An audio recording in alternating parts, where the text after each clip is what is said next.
Good morning, everyone. It's Dr. Lisa L. Campbell. It's August 28, 2024.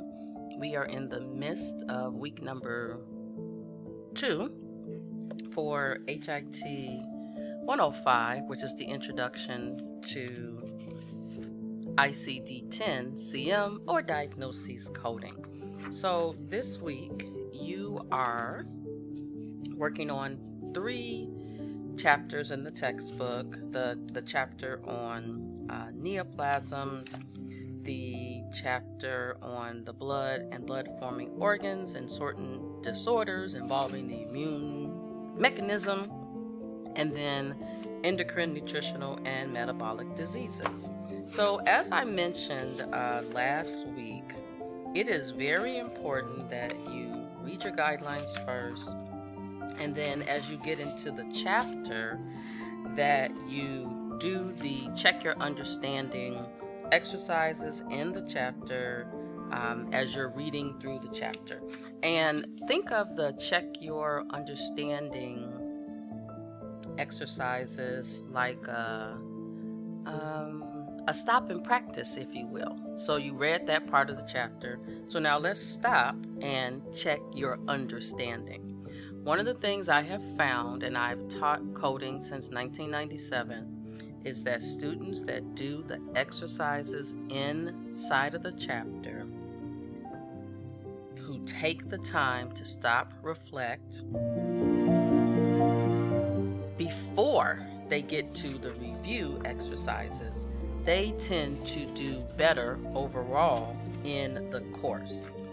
I should mention, and you guys probably have seen this, so let me just do this call out. At the end of several of the chapters, you see a part that says ICD-10 PCS coding. Don't read that part. You're going to take ICD-10 PCS coding the second 8 weeks of this semester. You're going to use a totally different book, and to avoid confusing yourself, don't read that part. You're not being tested on that in this course at all, okay? One of the reasons that I do this recording is, as the young people say, I gotta have my receipts that I have been giving you the information. Now, what you do with it is up to you. So just like last week, I want to walk through a couple of the exercises, and I think I'm gonna go backwards, and I'm gonna go backwards just because, just because. All right, so in the endocrine, nutritional, and metabolic diseases, and that's what I mean by backwards. I'm gonna go to the last chapter first. You have 15 exercises to do. Most of them have a single code, some have a second code. And one of the questions that may be top of mind right now is, well, how do I know when I need more than one code? Well, guidelines will indicate that you need another code. You are looking in the alphabetical index or the tabular list, and the instructional note tells you that you need a second code, or based on your analysis of the medical record, you realize that you have not coded everything. Now, in this course, we're pretty much doing like one-line scenarios for the most part, so you should not find yourself overcoding too much, even though new coders tend to overcode. And the great thing is, when you go into your homework, when you actually log in to type in your codes, you'll see that I've actually told you essentially how many codes, because you only have 2 boxes, right? For a question, that means you have 2 codes, because you can only enter 1 code per box. And so I want to make sure that that is clear to you. All right, so to begin my coding process, what do I have in front of me? You see it. I have my coding manual.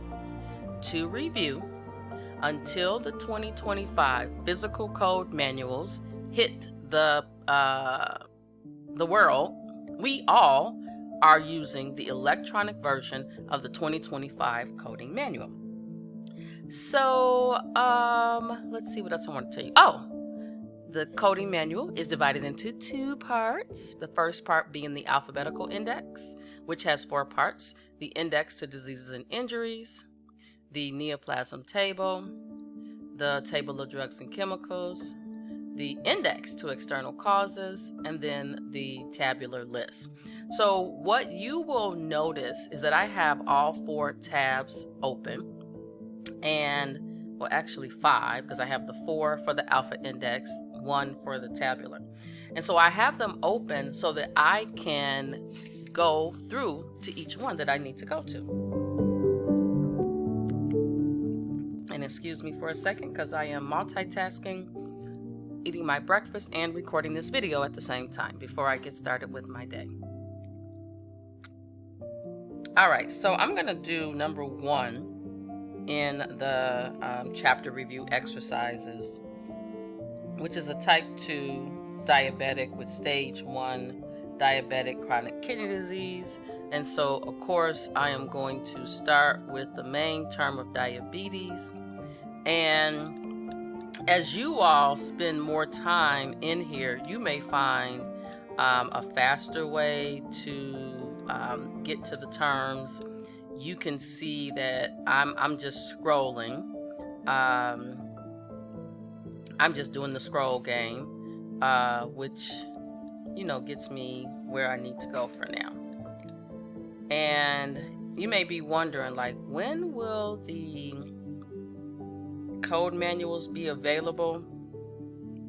I'm going to speculate another month. So the electronic code manual is what you have, and I really hope that you actually hear this video.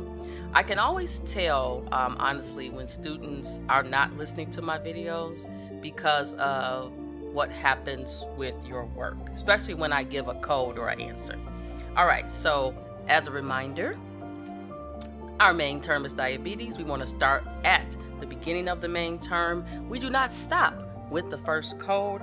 We must look for our subterms and our subterm to the subterm. All right, so this patient has type 2 diabetes. So once I get to diabetes, the next thing I'm going to do is get myself over to type 2. Okay.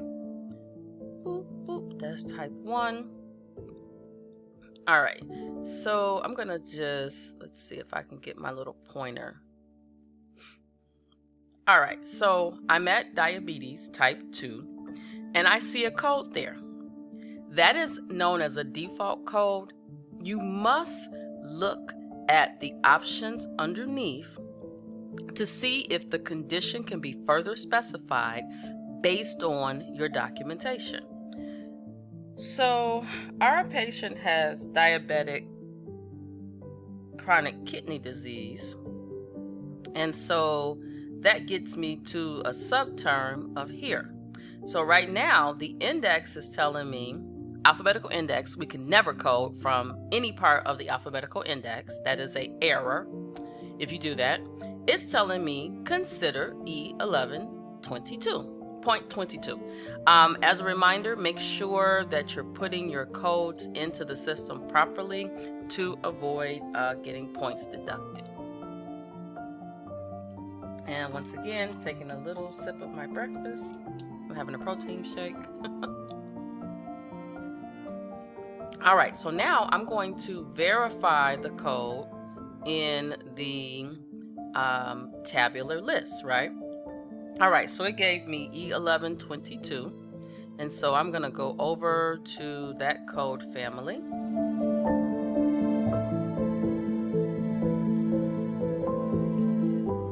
And as you all can see, coding is not something you can do in 5 or 10 minutes. It actually takes a significant amount of time, okay?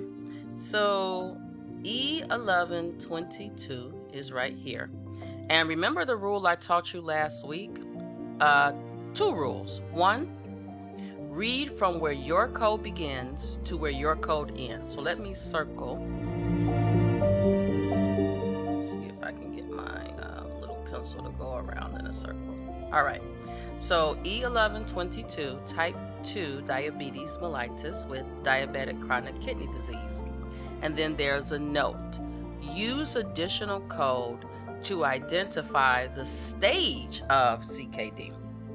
Because CKD could be stage 1, 2, you learned that in med term or anatomy or something, disease class, right? So use additional code to identify the stage of the CKD, and it's telling me to go over to N18.1 through N18.6. And as I am doing that, I want to go back to my scenario and look at what stage my patient had, which was stage 1. Okay, so now I'm gonna go over to my N18 codes, and stage 1 would be N18.1. So I would need 2 codes, E11.22 and N18.1. So I've completely coded this scenario so far. The other thing that I taught you last week was to ensure that you go back to the beginning of the 3-digit category for that code family to be led and guided by instructional notes. So in this particular case, N18 says code first any associated diabetic chronic kidney disease. Well, guess what? We did. We coded the E1122. The next note says use additional code to identify the kidney transplant status, if applicable. Well, in this one little sentence, because remember, this is the intro class. In this one little sentence, we don't have any information about a kidney transplant, right? So we can ignore that note. So the only other thing that I want to do is I want to go back over to my diabetes codes, and I want to make sure that I read any note at E11. So when you're doing these scenarios, I want to just reiterate, you should have a notebook for this course. And as you're doing the reading, as you're doing the exercises, write notes and write questions that you have. And oftentimes your question will be answered as you continue throughout the lesson, okay? So E11 is type 2 diabetes. That's cool in the game because our patient has type 2 diabetes. Use additional code to identify control using non-insulin injectable, insulin, oral anti-diabetic drugs, oral hypoglycemic drugs. This is why you had to have that pharmacology and disease process class so that you understand the drug classes, etc., etc., etc. So, and then there's an excludes one note. And so excludes one means, hey, if your patient has any of these conditions, this is excludes one, you can't use the E11 code that you're looking at. You got to use one of these other codes. So what did we learn here? Number one, we have to follow the correct coding process. Main term, subterm, the alphabetical index gives us a code. And what else? Oh, we look at the tabular list to verify our code. We ensure that we go back to the 3-digit code for additional notes. And what happens is, guys, they put the note at the beginning to apply to that entire section. All right, so let's do one more, and then I think I'm going to end this video, and I'll come back with another video tomorrow. And as I mentioned last week, this is an online class. We don't have a face-to-face lecture. And if I could be honest, you're getting more lecture, if you will, from me in this format, because if we were on campus for this course, we would meet 2 days a week.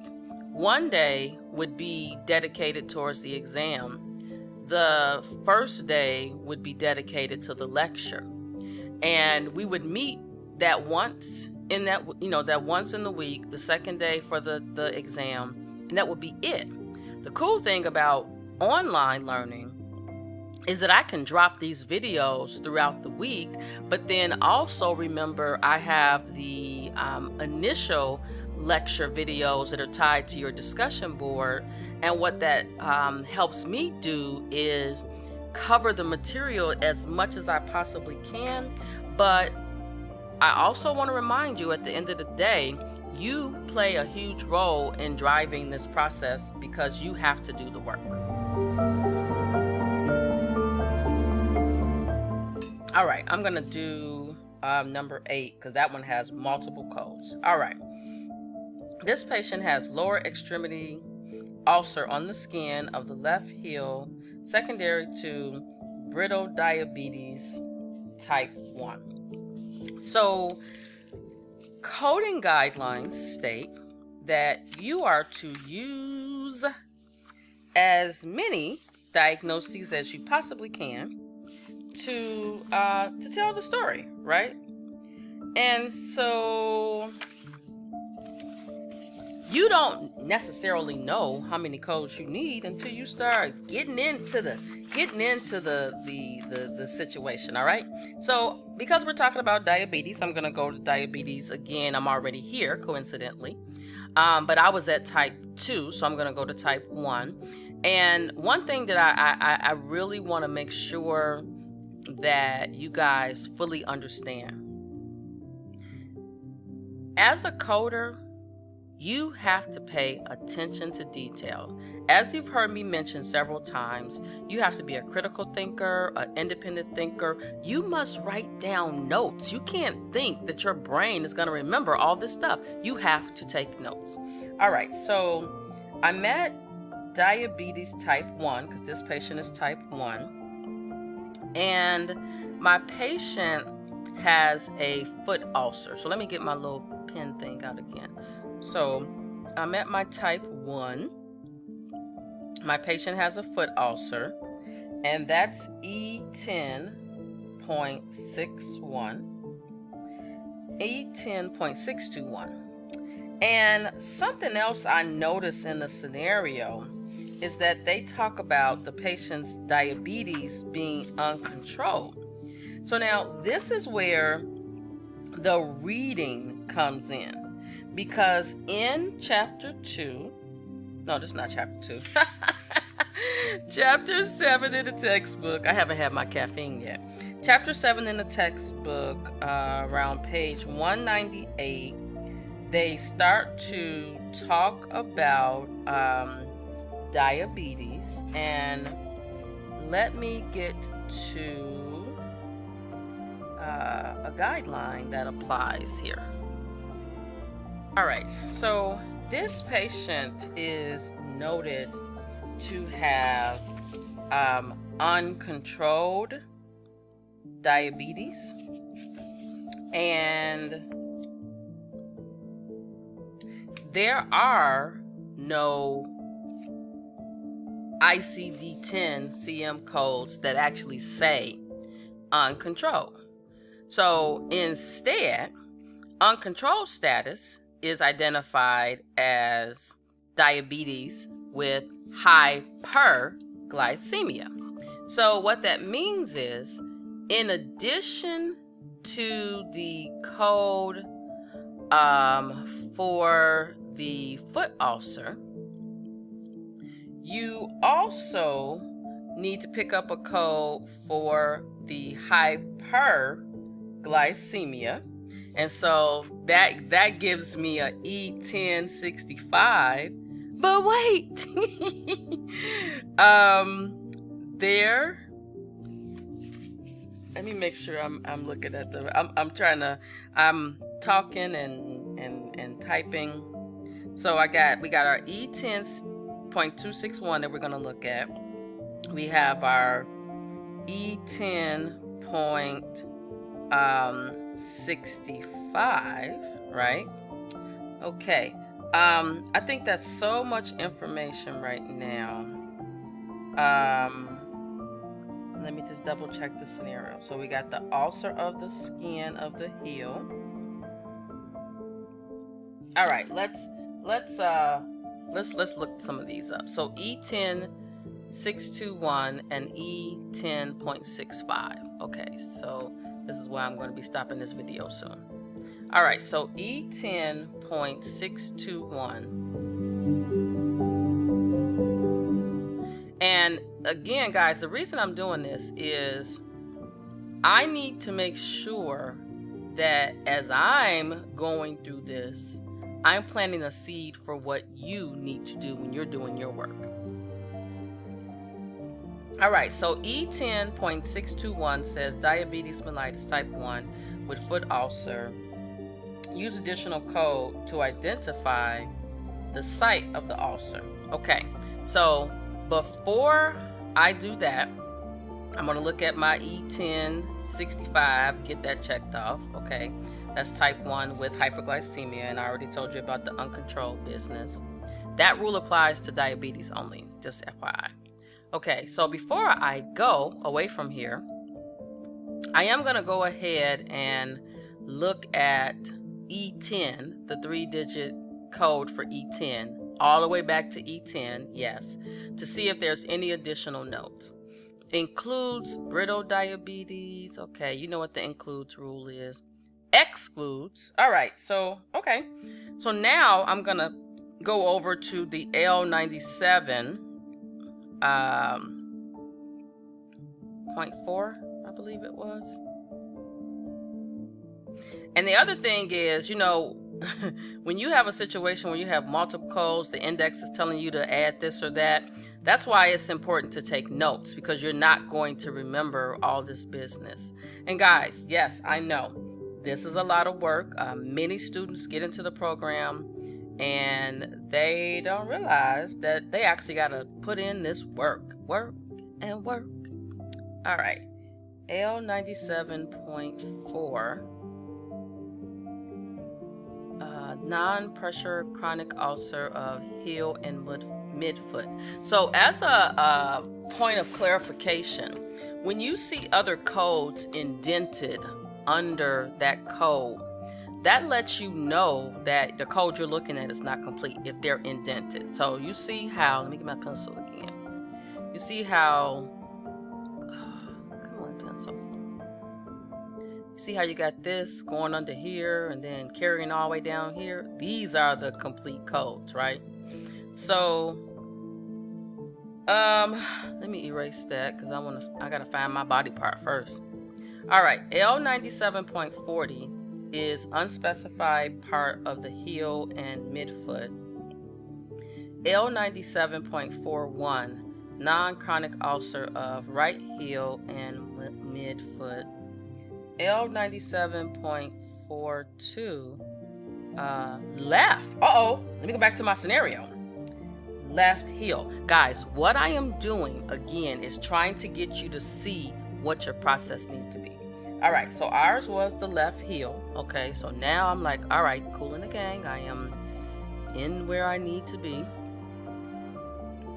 All right, so I'm right here. Now, they got a bunch of stuff going on.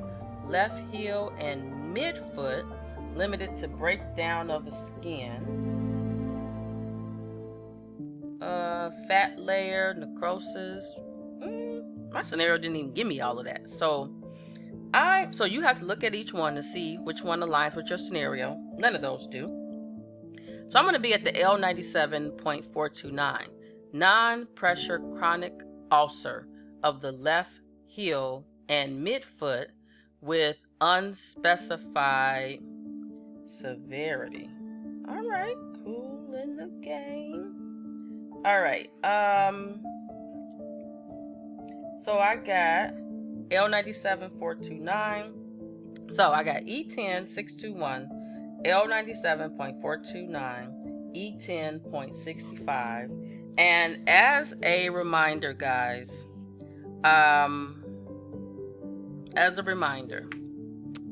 in the homework area, I will tell you, you know, the codes. You just put them into the box, but of course you got to do the work for it first.